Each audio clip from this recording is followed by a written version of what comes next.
We have one more activity for you before we do the conference summary and closing remarks. And so Urmila Venkatesh is going to reprise from yesterday and take us on a storytelling exercise part 2. So, Urmila? Okay, I'm going to invite everybody, if you're able, to stand up. Does anybody need a little bit of a stretch? Is anyone feeling a little bit stagnant? I'm going to invite my favorite co-stretcher, Dustin Liu, up here to demonstrate. Do you want me to stretch in a chair? Yeah, no, I want to be chair. Okay. You be stander.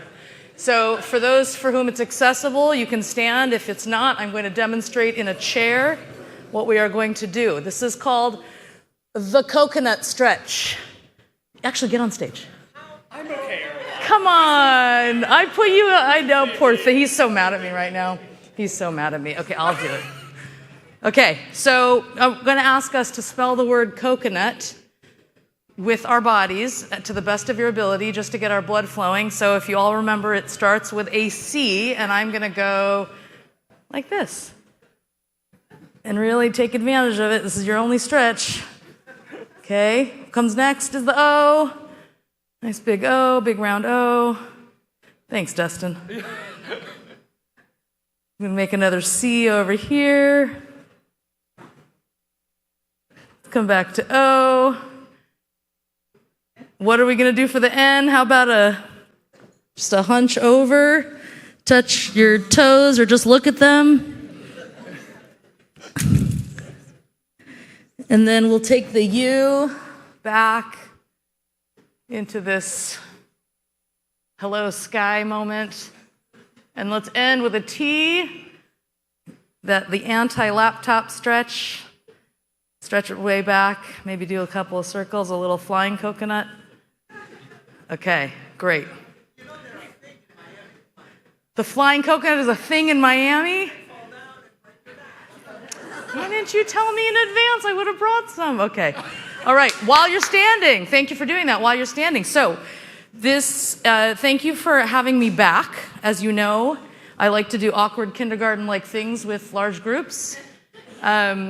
And so what we're going to do now is an opportunity to put together for ourselves some of the reflections that we've been putting together over the course of the last 36 hours, and then have one last quick conversation with each other. Not so much about our personal lives, but more about what our vision might be leaving this place.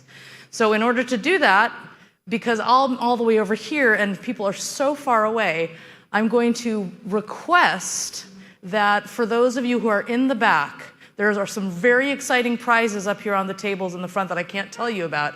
But if you want to, you should come to the front, and all you need is a pen.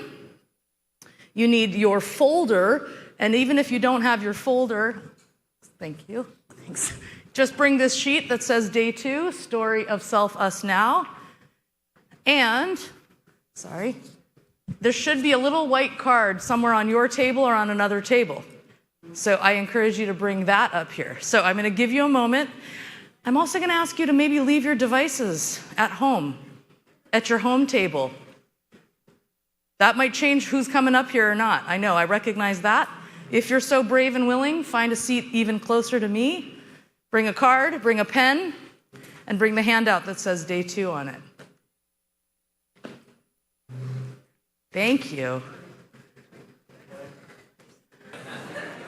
A round for Dustin for stretching with me at the last minute. Thank you.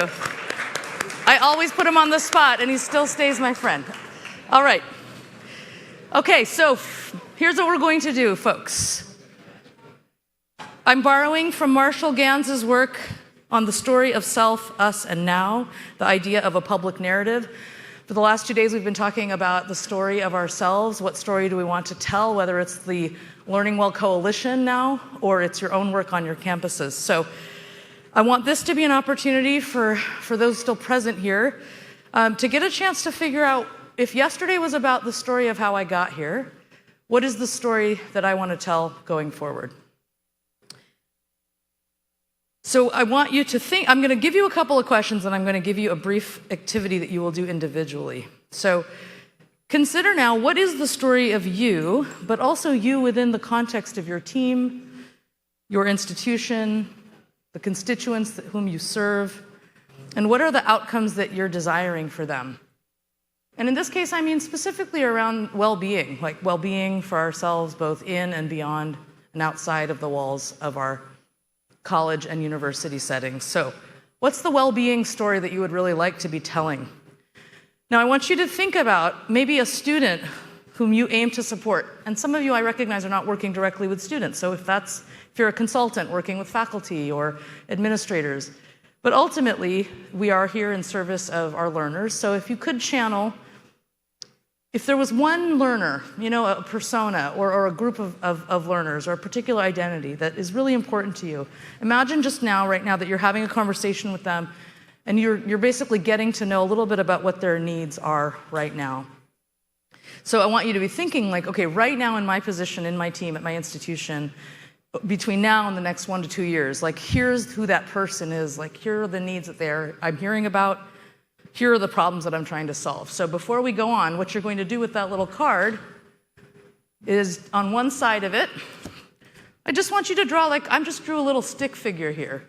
I want you to draw that student or that learner, just a little brief representation. I know you can't see this. It's a card. So on it, I just drew, for me, it's the first generation learner who comes to campus and feels like there's some kind of hidden curriculum, a lot of terminology that maybe they weren't familiar with growing up.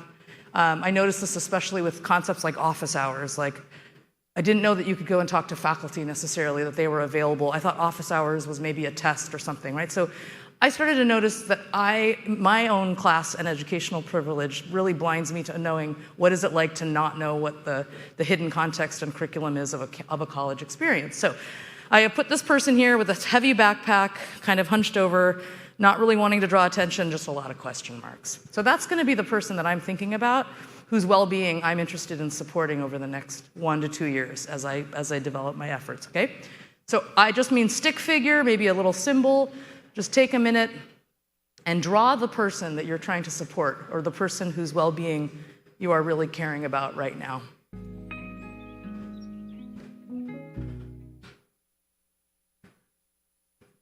Okay. All right, so continuing on this path. So you've got that person in mind. So with this handout here, what I want you to consider, and we'll just do like a little bit of reflection just for a couple of minutes, in each of these triads, not quite quadrants. Just think about right now. Basically, what you're going to do is you're going to create your story of now, your story of self, your story of us. So let me just put all of these up here. So for the next couple of minutes, I just want you to get kind of acquainted, like what's the current challenge that I'm facing right now in the realm of well-being, and how do I personally want to move forward in the next 2 years? What are some things I can do? What are some things that, let me start over. The story of now is about the challenge that you're facing and what you see as the work to move forward at your institution. The story of self is just identifying a couple of things that you might want to do or ways that you might be participating in that effort. And the story of us is just a few bullet points about who are your campus and community allies, who is your team, how do you see your team being involved in that effort. So in about 3-4 minutes, I'm not going to even go that long, you're just going to be able to have a couple of bullet points that give you a picture of what might well-being efforts look like at our institution and how do I want to be involved in that.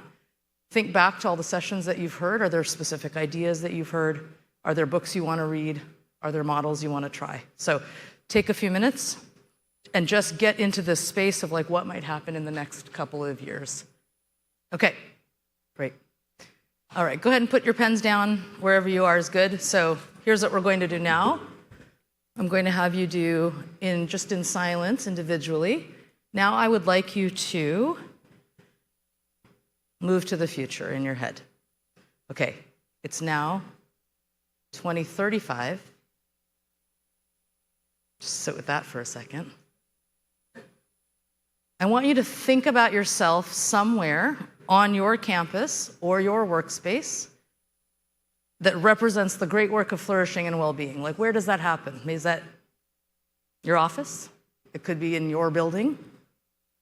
Maybe there's a main quad where students tend to hang out. Maybe it's an online meeting because you're an online faculty member. Maybe by then we've all gone to the moon. So maybe you're imagining the Center for Flourishing Wellbeing moon chapter. But what I want you to do now is, and it could be that you're in a new role at a new institution. So this is your dream.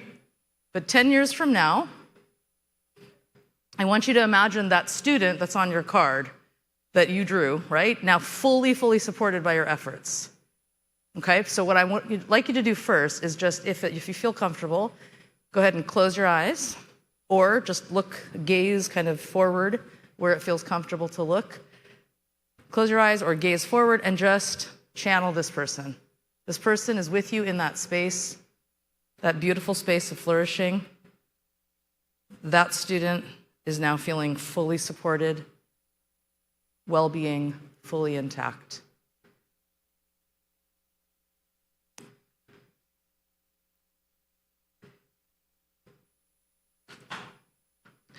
And as you see that person, I'd like you to have that conversation again. Find out, what are they doing?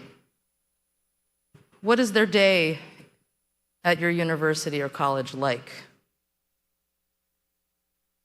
What story are they telling you about how they're feeling?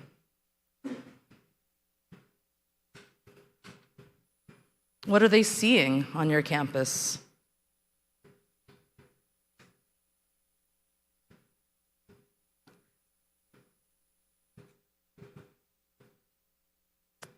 What might they be hearing from their peers?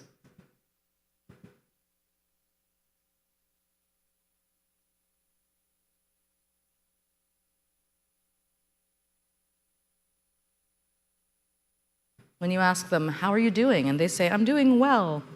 Here's why. What do they say? What problems were you able to solve?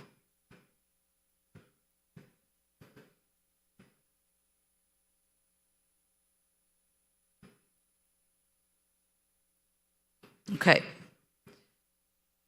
With that, now, when you're ready to open your eyes or look back up, I'm going to ask you to take the card, and on the back, hopefully, which is blank. Now I would like you just to do a quick doodle of that person. Again, it can be a stick figure, it can be a symbol, it can be a set of words. It doesn't have to be a drawing, but just give yourself an opportunity to connect with that person. Right now, we're still in 2035. So you're just drawing a little portrait of the student that just came to visit you for office hours. What do they look like? Okay, put your finishing touches on this masterpiece. It's just enough for you to stay connected to that person. Okay. And as you're finishing, I would like us to convene. We're going to try something. I'm going to ask to see if we could convene in this area, right here. So that means getting up from your tables and joining me down here. I might bring Dustin up so that everyone knows what that looks like, because we have done this many times. Come on up, folks. Bring your piece of paper.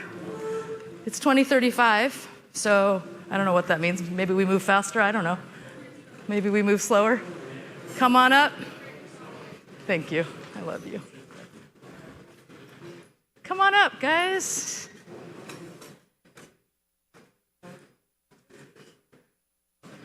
Bring your card. And it's a little awkward here, but that's okay. Okay. Come on up. Hey. Guess what, everyone? It's your 10th Learning Well Coalition reunion! Oh my God, it's the year 2035. We have so much great stuff to offer. I can't wait. I'm so excited. Okay, it's your thank you so much. Okay, so it's the year 2035. Keith has brought us all back to this beautiful place, this exact space, but we're also at a pool maybe, or there's an open bar or something. It's fabulous. You haven't seen each other in years. So much good stuff has happened, and you're so excited to see each other, right? So, here's what we're going to do. As we would do at a reunion, we're going to just have a conversation. You're going to talk to one person. Maybe it's a trio. You've got your non-alcoholic or your alcoholic drinks in hand. It's great. So what we're going to do is I'd like you to talk to someone maybe you haven't met yet. So when I play a little music, you're going to do a little mingle, a little awkward line dance mingle here. And when the music stops, that's the person you're going to talk to, and then I'll tell you what to do next. All right, hit it. Okay, so hopefully, just see what's happening here. Hopefully everybody has a partner. If you have a partner, introduce yourselves real quick, and then I'll tell you what you're doing. If you're feeling a little crowded, now just feel free to step away if it's feeling loud. I'm gonna have you have a conversation, so feel free to spread out a little bit with your partner if you need it. All right. Here we go. With your partner, round one. You two are meeting. It's 2035. What's up? Hey, great to see you. Let me tell you what we were able to accomplish in the last 10 years. Here's the story of what happened. Go ahead and have that conversation with each other. You just met your student. If you forget what happened in the last 10 years, you can talk about this student and how well-being they are. Go ahead and have a conversation. If you want to mingle a little bit in the next 5 minutes, that's great. Talk about what happened in the last 10 years. Enjoy.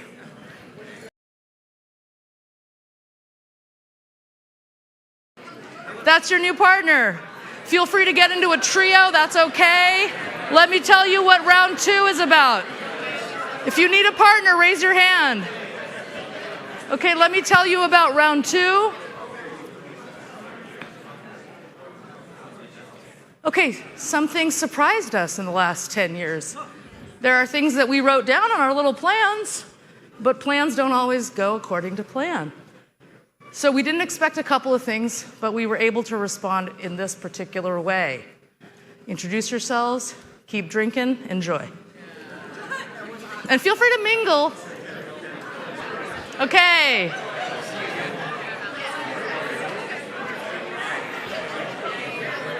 All right, last round.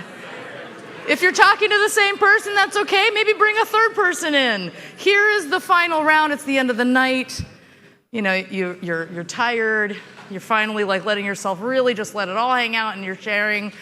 You know, hey, it's so good to see you after 10 years. There were some things that we had to let go, some things that we just couldn't accomplish, like ... But that's okay. Here's what we learned, or we were still able to do ... Enjoy your last round of conversation. Go. Thank you. Go ahead and have a seat. And I'm going to wrap up.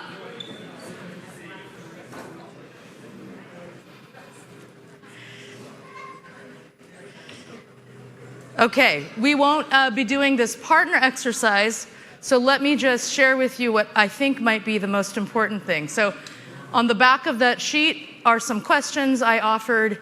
I made these slides afterwards because I thought actually the most important thing, and the thing that Keith always reminds me when we're co-designing, is for you to have something that you are actually going to do in the next 3 to 6 months to make any of that come alive. I would like for you to maybe take a moment also to write down, you know, what did that feel like? What did you learn from that experience? Was anything surprising to you? But if all you do right now is write something down, make it one thing you're willing to do in the next 3 to 6 months to make the dreams that you just shared an actual reality. And then we'll close.